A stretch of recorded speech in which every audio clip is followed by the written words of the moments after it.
शहर में बढ़ते अपराधों की रोकथाम के लिए नए नवाचार किए जा रहे हैं। वहीं जोन 4 तुकोगंज थाना से नए नवाचार माइक्रोबीट सिस्टम लागू किया गया है, जिसका मुख्य उद्देश्य अपराधों को रोकना है, जिसमें थाने की अलग अलग टीम बनाकर क्षेत्र की जवाबदारी सौंपी गई है। बीट का मुख्य का काम होगा कि वह एक क्षेत्र की पूरी जानकारी रखेगी। गली मोहल्ले में रहने वाले बदमाशों की कुंडली इनके पास रहेगी। वही बदमाशों की क्या दिनचर्या है, वह किस अपराध में शामिल है, ऐसे कई तमाम पहलू हैं जिन पर माइक्रोबिट सिस्टम काम करेगा। और कैसे यह माइक्रोबिट सिस्टम काम करेगा, इस पर जानकारी दी तुकोगंज थाना क्षेत्र के प्रभारी जितेंद्र यादव ने।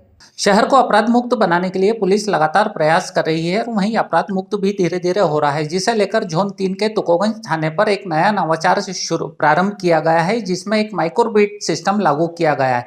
किस तरह का माइक्रोबिट सिस्टम है और कितना सार्थक साबित हो रहा है आम जनता के लिए भी और पुलिस के लिए भी, ज्यादा जानकारी के लिए हमारे साथ थाना प्रभारी जितेंद्र सिंह यादव जी मौजूद है। हम इनसे जानेंगे किस तरह का ये माइक्रोबिट सिस्टम है और किस तरह से काम करता है। ये माइक्रोबीट सिस्टम में जो लागू किया गया है, इससे थाना तुकोगंज में तो काफ़ी अच्छा इससे रिस्पांस आया है और पब्लिक के रिस्पांस से ही हमें मालूम पड़ा है कि ये बीट सिस्टम सफल हो रहा है। इसमें सबसे बड़ी बात यह है कि इसमें जो सबसे पुलिस विभाग की छोटी इकाई आरक्षक स्तर को भी रिस्पॉन्सिबल बताते हुए उसको कुछ एरिया दिया गया है, जिसमें होने वाली प्रत्येक गतिविधि की जानकारी रखना और अपराध होने का अप्रिशिएशन करना और उसको सही समय पर उस पर कार्रवाई कर देने के लिए ये सिस्टम बहुत ही उपयोगी हो रहा है।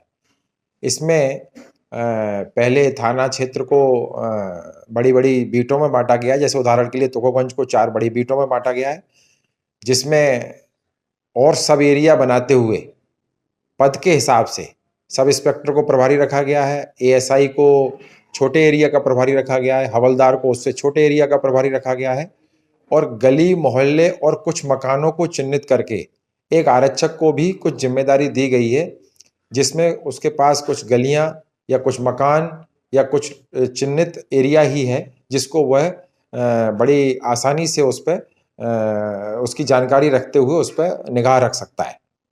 पुलिस की सबसे बड़ी जो कार्रवाई के लिए जो सूचना है, उसमें भी बड़ा ही अच्छा रिस्पांस मिला है। आरक्षक स्तर पर अपने कुछ छोटे एरिया में चूँकि रिस्पॉन्सिबिलिटी से काम किया जा रहा है, तो उसमें रहने वाले गुंडे बदमाश अपराधियों पर लगातार निगाह भी रखी जा रही है और वहाँ से पब्लिक से सूचना भी प्राप्त हो रही है, जिससे लगातार कार्रवाई की जा रही है।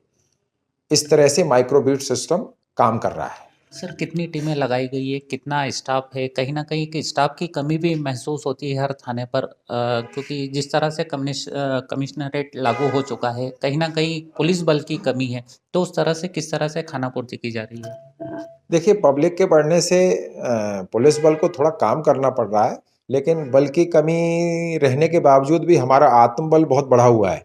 हम पूरी तरीके से सजग हैं और उसमें आरक्षक स्तर से और एसआई स्तर के लोग जो जिस बीट में हैं, उस पर चूँकि प्रतिदिन निगाह रखने से, वहाँ के लोगों से लगातार जनसंवाद करने से, उस बीट में उपस्थित रहने से हम अच्छे से अच्छे पुलिस की प्रभावी कार्रवाई कर पा रहे हैं।